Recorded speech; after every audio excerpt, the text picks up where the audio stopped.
Hello everyone, I'm Santiago, and today I'm gonna be testing Nioh on the GeForce GT 1030 2GB. For FPS monitoring, I'll be using CAM. If you want to download the software, there's a link down in the description.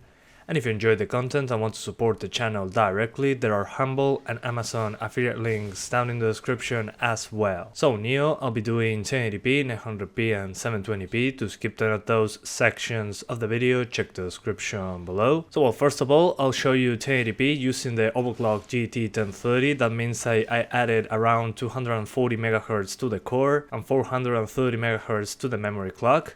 So we have better performance since 1080p is usually quite demanding for this card. And well, I used the lowest settings and I was able to hit 30 frames per second with some drops into the 20s every now and then in the demanding parts of this game. In places that there's a lot of rain, a lot of reflections, that usually happens. Then I do 900p, which means I turn off the overclock and I use again the lowest settings.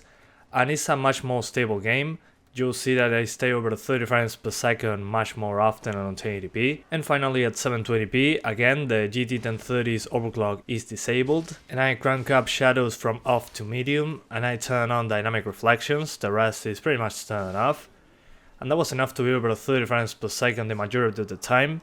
So here, if you don't mind too much about resolution and want some extra effects like shadows and some of the reflections, this is a good idea, 720p, since you get a more consistent frame rate. But as usual on my GT 1030 videos, if you live in a country where the GTX 1050 2GB is not that expensive compared to the GT 1030, I recommend getting the GTX 1050 2GB instead. On many cases you get double the performance for not that much extra money. Or just try to see if there is a GTX 750 Ti used, maybe you get it to a closer price to the GT 1030 new.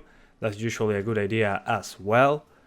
But now I'm going to talk to you about the options menu and the overall performance. So this game has an external options menu outside of the game, a launcher. That is the only way to change resolution, so keep that in mind. Inside the game you can only change shadows, frame rate cap, ambient occlusion, camera motion blur and dynamic reflections. So if you want to change the resolution you have to be outside of the game. So in the launcher we have all the options that I mentioned just now, plus screen resolution and rendering resolution. So on screen resolution is the resolution of the screen and rendering resolution is the internal rendering resolution of the game. So I'll just suppose that rendering resolution on high means native resolution. So if you're using something like medium or low, it should be lower than the native resolution you chose above. And the options that gave me the biggest hit in the frame rate were pretty much all of them. Shadows and ambient occlusion are the biggest hits so far, so if you lower them you should have the best performance.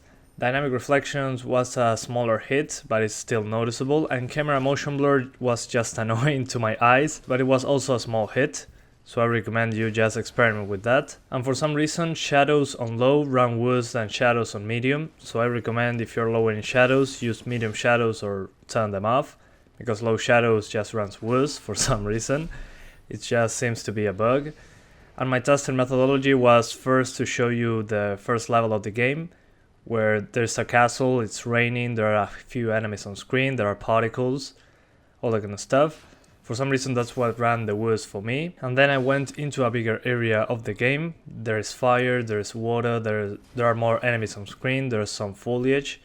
So I decided to test that and it runs better. So I just show you a small map that has a lot of reflections, rain, particles, and a bigger map that also has particles and many enemies on screen. So I show you the worst case scenario of what I played so far, because I cannot play the entire game before doing a video like this. I don't have enough time, unfortunately. So just keep in mind that in places that rains, there's foliage plus particles, you have the biggest performance hit, like I show you at the beginning of the video. And this game also needs a texture quality option, which is missing, so people with 2GB of VRAM can run the game better. And well, not much else to say, the game is capped at 60 frames per second, unlocked frame rates will be nice.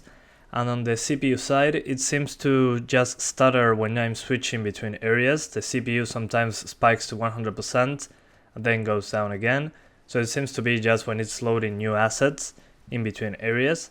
Other than that, the game ran the same for me on the G4560 and a better CPU like a Ryzen 3 1200. So I wouldn't mind too much about a CPU, it will just make the game more stable when you're going between areas or loading new areas. So yeah guys, that's pretty much it. I hope you keep enjoying the video, thanks for watching and see you next time.